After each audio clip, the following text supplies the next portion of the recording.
Hi, and thank you for listening to my presentation on living in a virtual world. I am Shannon Perry, a prevention specialist with the Lakota Way. I've been with the agency for 6 years and currently hold a bachelor's of psychology. Prevention specialists have a very diverse job. We get to speak one-on-one with students and families and other individuals in our communities, while also providing drug and alcohol and mental health education within our schools. The districts that I am primarily serving are North Ridgeville and Midview schools. I am also a wife and a mother of 2 boys, and I also have 1 dog. Why I love my job is because it is diverse and I am always busy. The COVID-19 pandemic has changed how our youth interact with each other. What we are seeing is that social media, gaming, and online activity have all drastically increased in the last few months due to the youth wanting to still feel connected to their friends, families, and communities, but they're also bored. Studies show that youth who spend more time online have an increased risk of depression, eating disorders, lowered self-esteem, and engaging in risky behaviors like sex, drugs, and self-harm. In this presentation, you will learn how to keep your youth safe and healthy while they enjoy the benefits that social media and gaming has to offer. We will do this by understanding the impact that social media has on youth, gain knowledge of the potential benefits and risks social media offers youth. We will discuss the impact that COVID-19 has on gaming and social media use, and learn how to set boundaries and limits on devices and apps. In 2018, studies found that 95% of today's youth aged 13 to 18 have access to a smartphone, and 88% have access to a desktop or a laptop at home. And 45% of these young people stated that they were online almost constantly. Despite how much of a role social media plays in their lives, 45% believe it has neither a positive or negative effect on their age. So let's take a look at what they mean. So with this chart, there are youth that were on opposite ends of the spectrum, where 31% do believe that social media has a positive effect on them in that it helps them stay connected with others, it helps them to keep in touch, and it's also easier for them to communicate with friends and family.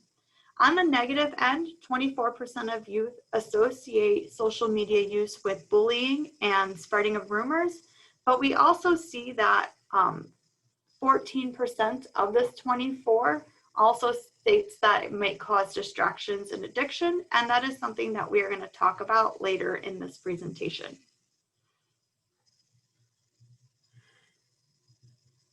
The age of adolescence represents a period of heightened risk for the onset of mental illness, whereas 1 in 5 adolescents suffer from a diagnosable mental disorder.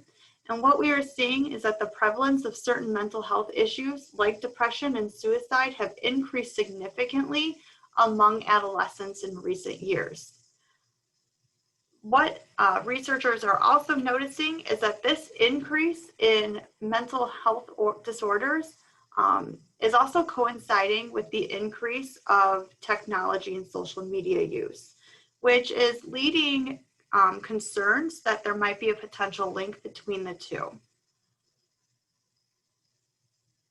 Social media really appeals to adolescents for a couple of different reasons. Their brains are still developing, and in this development, they have a heightened sensitivity to want to feel accepted with their peers. They are very concerned over their personality.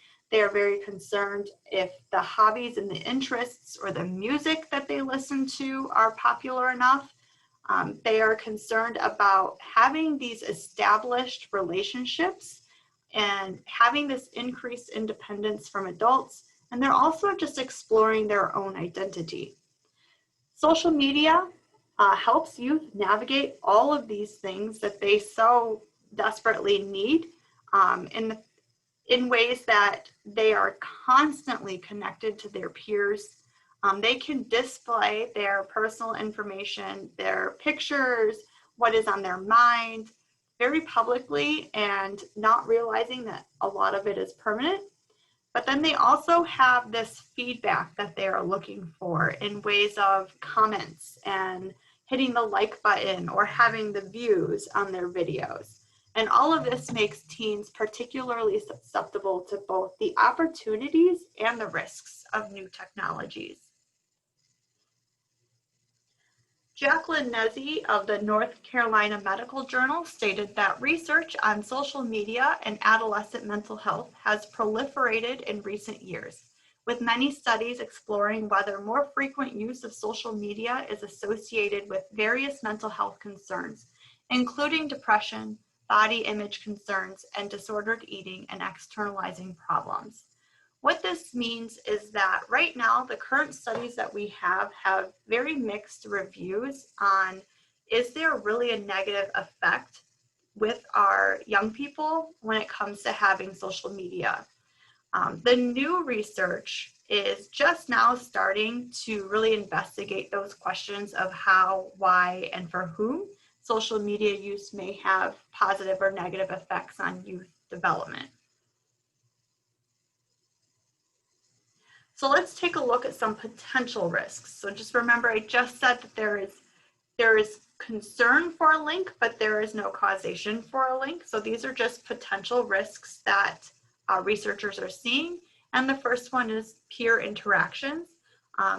Young people are exposed to cyber victimization, and this is the experience of being a victim of bullying by their peers online. And another link that they are seeing is that this cyber victimization is also associated with higher rates of self-harm and suicidal behavior.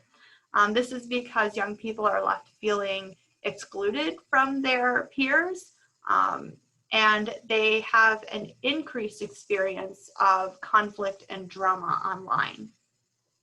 They also have negative peer influences, and as a result of having access to a wide range of their peers, in addition to access of a wide range of risky content, they are exposed more to seeing others who are their age engaging in these behaviors like drinking alcohol or vaping, or even engaging in more of the self-harm risks as well.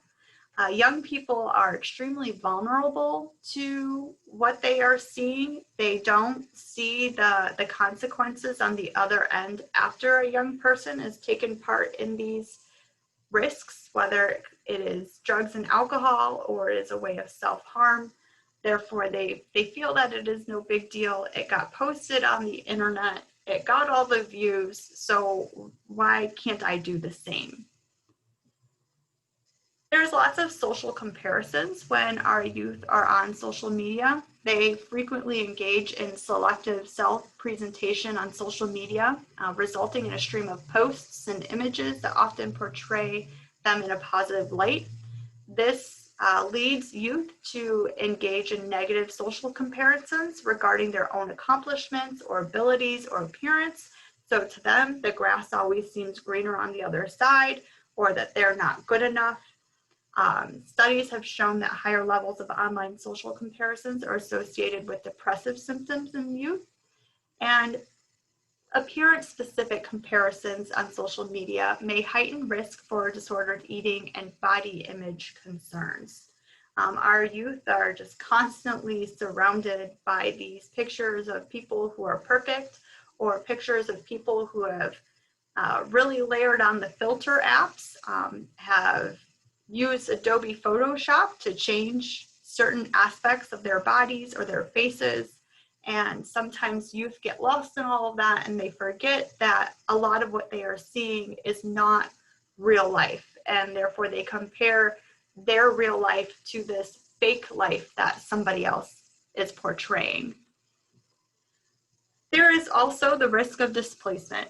And what I mean by this is what other important activities are being replaced by time spent on social media.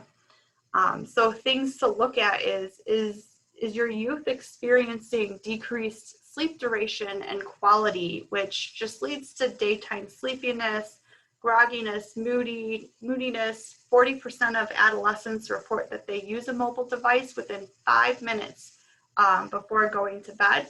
And 36 report waking up to check their device at least once during the night. I know I am someone who sits on my phone before I go to bed, and I'm also someone, the first thing I grab in the morning is my phone and I take a look at it. Why? I don't know, but maybe I feel like I missed something while I was sleeping and I need to see it right away. Other things that can get displaced are a decrease focus on schoolwork.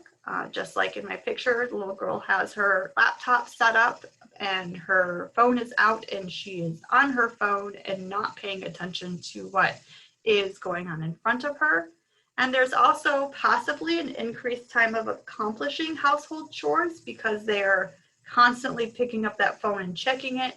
So putting the vacuum down or putting the dust rag down, taking breaks of cleaning up their toys because they have to know what is going on, or their phone made a noise and they have to see what it was. Even though there are risks to social media, there are lots of potential benefits as well. And yes, connection is one of those big benefits, especially right now while we are all social distancing. 81% of teens report that social media allows them to feel more connected to their friends.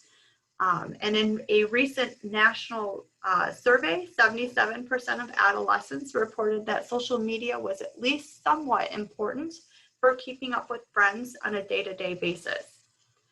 69% reported that social media is at least somewhat important for having meaningful conversations with close friends. And adolescents frequently cite connecting with friends and family as a primary positive aspect of social media. They can also explore their identity, and social media also provides a lot of opportunities for youth to feel supported in these identities. So for example, youth that are identifying as LGBTQ may have all sorts of online friends who help them through whatever it is they're going through during this time, whereas they may not have that support at school, and they may not even have talked to you as a parent about it yet. And that could be another source of emotional support that they are seeking. How do I tell my family that this is me, and getting all of that advice. Young people love to be creative, and social media offers all sorts of different ways that they can express themselves freely. TikTok is huge right now. If you've ever been on it, they talk about what is on their mind, or they're making up different dances, or whatever it is, they are expressing themselves in that app. The same with Instagram, Musical.ly. There are definitely different apps for them to express themselves and show the world their creations. And then also social media is starting to recognize that possibly there is mental health disorders, and a lot of different apps, especially Facebook, have come up with different small screening tools that young people can take, and then they gear some of the content towards that screening tool. So if Facebook feels that maybe there is some sort of a depression issue going on, they will start to see resources to help them with depression, or different ads, just to kind of get them thinking maybe there is an issue. There are lots of different apps out there that you can download that help with stress, that walk you through yoga and guided imagery. One that my high school kids really like is the Calm app. It just gives them some inspiration, and it walks them through that guided imagery, gives them a little area to kind of jot down their notes or what they're thinking, and to keep all of that right there in their pocket. So COVID-19 has definitely had an impact on social media and even gaming. So reports indicate that gaming is doing even better than before. Verizon reported that there has been a 75% increase in video gaming. The CEO of Twitch reported that there was a 57% jump in platform traffic. And Nintendo's earnings shot up due to the most talked about game during quarantine is Animal Crossing. So why is gaming doing so well?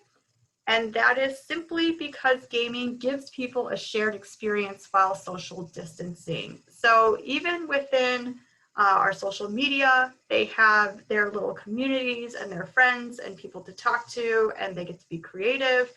Our gaming worlds are also doing the same, where your young person can play with other peers across the world and make friends and still talk to them, all while they're playing this game. A lot of the games now are also going into something called Metaverses, which is where they can create little communities. So they are putting up buildings and houses and inviting people into their neighborhoods. So things like, I believe, and correct me if I'm wrong, but Minecraft and Roblox all do this, and kids just spend hours creating these little universes for themselves. And I've actually read an article, and I don't remember where I read it, where college students were using certain gaming platforms to recreate their dorm or the building that they hung out in, just so they can pretend to walk down the hallways of their school. So, and I feel like that's kind of cool and a way to continue to stay connected. The COVID-19 pandemic has given youth a clear picture of what homeschooling is really like. I know that there are lots of kids who do get homeschooled, but there are lots of kids who go to in-person school as well. And for them, this was a huge change, and a big change enough to where some fear that this could be a new normal. They are learning to adjust how to interact virtually with teachers, their friends and family in a different way. And some are really starting to see just how important that in-person interaction really was. Something that they took for granted, just being able to sit across the lunch table with someone and see their face and their emotions and their body language when they're speaking with that person. They are really starting to miss that. They miss those small hallway conversations that they have at school. They miss being with their friends on sports teams or in the clubs, or just the ability to go to a mall. The gaming and social media and video chat technologies that they rely on for communication during the pandemic are no substitute for real connections with other people. And this is especially true for those youth who are incredibly social. And this partly explains why they are so anxious to return to life as they knew it before the pandemic. And these are kids that we really need to keep an eye on during this time, because they are so used to just being out and about and with people.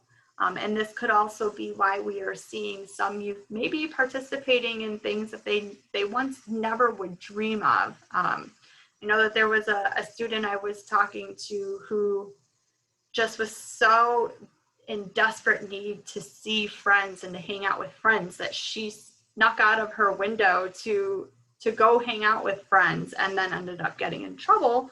So then we had to ask, well, was that worth it or not? And she's not the only one. There are lots of kids out there who are they're itching to hang out with people. And it's really still too early to tell the entire impact that the COVID-19 pandemic will have, and increase in technology use on today's youth. So speaking of different things that your youth might be going through, yes, there is a thing called gaming disorder, and with the increased use of technology to stay connected with others or to relieve boredom, this also comes with an increased risk of developing gaming disorder. So a couple of the signs and symptoms of this is preoccupation with games, and this just means that the youth is just constantly thinking about gaming or thinking about a previous gaming experience. They can't wait to game if they're away from it. It really becomes this dominant activity in daily life. They could even be faking sick just to get out of going somewhere so they could stay home and game. Youth can also experience a loss of interest in things that they previously used to do, like different hobbies or sports, or even just hanging out with real life friends, going outside and playing. They might have exhibited a loss of control with their gaming. So this means that the youth maybe had tried to reduce or stop how much they were playing, and they were unsuccessful with that. Our youth could also experience withdrawal symptoms when it comes to gaming disorder. And this is where, when you take gaming away from them, whether it's because they got in trouble or you have to go somewhere, they become really irritable or anxious or sad, maybe throwing temper tantrums.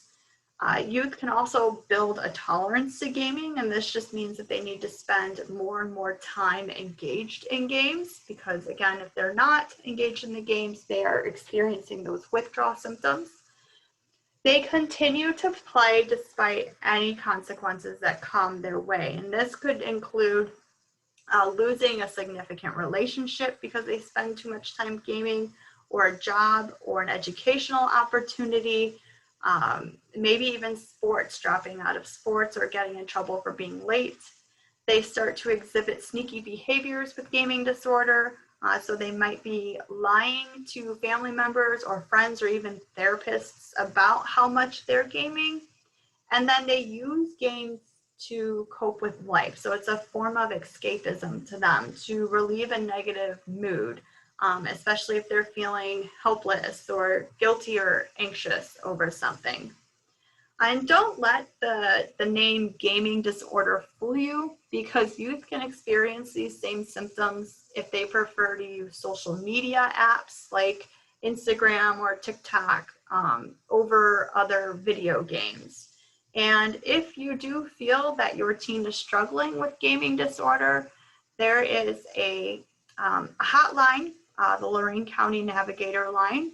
If you were to call this number, 440-240-7025, you will get to talk to a real person on the phone. They will ask you a series of questions to help you find the right resource that will help with what you are dealing with. The infographic here on this screen as well, if you would like a copy of that, please contact us. My contact information will be up at the end of the presentation. I would be happy to send that over to you.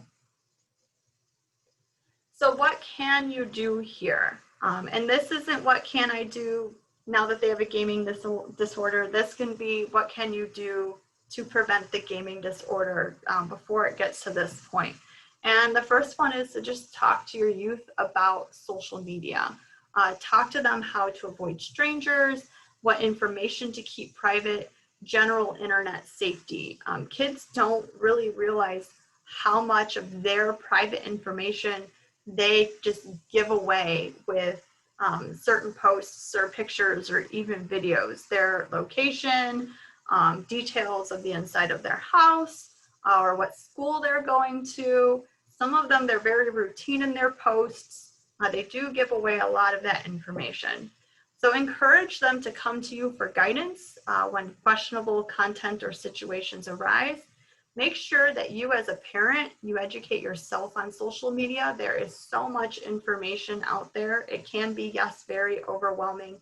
Just take your time, familiarize yourself with what apps and sites that your young person is using, and start there on the education. Make yourself an account on the sites that your young person wants to use. That way you can keep tabs on what they're doing and what they're posting. Talk to them about their digital footprint. So again, this just kind of goes back to the information they're putting out there, but also reminding them that whatever they post online, it really just never goes away, and letting them know that even though, yes, there's freedom of speech, they can still get in trouble or have consequences for things that they post online. And then let them know the importance of privacy. With our parent series, there will be an article posted that will give a step-by-step instruction on how to set the privacy settings on an iPhone or a gaming device or an Android, all of these things, step-by-step instructions on setting those privacy limits for your youth and even for yourself. Monitor your youth's social media accounts. So know that most apps have a minimum age requirement of 13. So if your son or daughter is under the age of 13, then they've lied about their birthday to make the account. So don't be afraid to enforce the rule that the app itself has. Continue to check the privacy settings on your kids' apps regularly. Companies often update their privacy settings and a lot of times they don't tell you. So you think you have everything set right, and then a couple months later something got updated and the privacy setting was changed. Use the parental controls on your kid's device to prevent exposure to inappropriate content. I do this with my own kids. Everything is set up to kid mode. They can't do anything without asking for permission. So they can't install apps. They can't put in somebody else's phone number. That all has to go through our phones. We have to give the permission for those changes to be made on their devices. And then research the meanings of their abbreviations and their emojis, because it is not always what you think it means. And they have lots of codes that they can text out to somebody really quickly to let them know that you are sitting over their shoulder watching what they're doing, so then that person knows not to talk about anything that might get them in trouble. Set rules for social media use. You paid, more than likely you paid for the device, more than likely you are making monthly payments as well. Set rules. It's for their devices, and keep those boundaries of those rules. So for example, one could be keeping the computer in a common area, like the living room or kitchen. So this way you can see what they're doing at all times. So they can't like shut a door or hide the screen from you. Only allow your child to access the internet for a limited set time each day. My kids, they each get 3 hours a day, which in my opinion is pretty generous, but we are also in the summer months still. I like to ask my high school kids how much time do they spend a week on their phones, and actually on their devices there is a setting that they can access that will let them know how much screen time that they've had, and some of them will even break it down by how much time they're spending on specific apps. And just a little over half of the kids that I ask are spending 40 plus hours a week in front of their device, whether it's gaming or using social media or taking pictures. 40 hours or more a week. That is a full-time job. And I have to ask myself during the school day, during the school week, when do you have time for all of that? If you have school, sports, homework to do, some of them have jobs, where do you find the time? And this goes right back to that displacement of, well, I use my phone during school, during class, at lunch, in the hallways. I use my phone in the middle of the night. I don't get much sleep. If your child wants to join a social media site, request that you have access to their account, so that you have the username and password, or that you require them to add you as a friend, so you can monitor their activities. Please know that the majority of teens, when it comes to some of these sites like Instagram, they have multiple accounts. The account for family and what family sees, and then the account for friends, and some of them have a third account where they are just a completely different person on that account, and none of their family or friends are on that account. It's people that they've literally met through the app.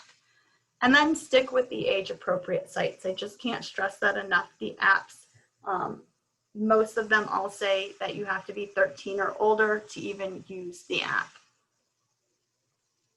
So yes, the COVID-19 pandemic has brought on many changes and adverse situations for today's youth. Add this to the many negative experiences a youth might face when gaming or using social media. It is important to teach your youth, no matter the age, how to use video games and social media in a way that will benefit them. This will help them to become more resilient as social distancing guidelines continue. And my quote is, resilience is the most important quality that you can instill in your children. And that comes from an article that will be posted during our parent series that will give you 10 steps that you can take to help your kids handle any challenge with confidence. Thank you for listening to my presentation on living in a virtual world. If you have any questions, you can contact Prevention Services at 440-989-4900. I will be happy to email over any of the infographics that you saw today. If you follow us on Facebook, Twitter, or YouTube, you will have access to all sorts of information and resources and education on our 5-part parent series.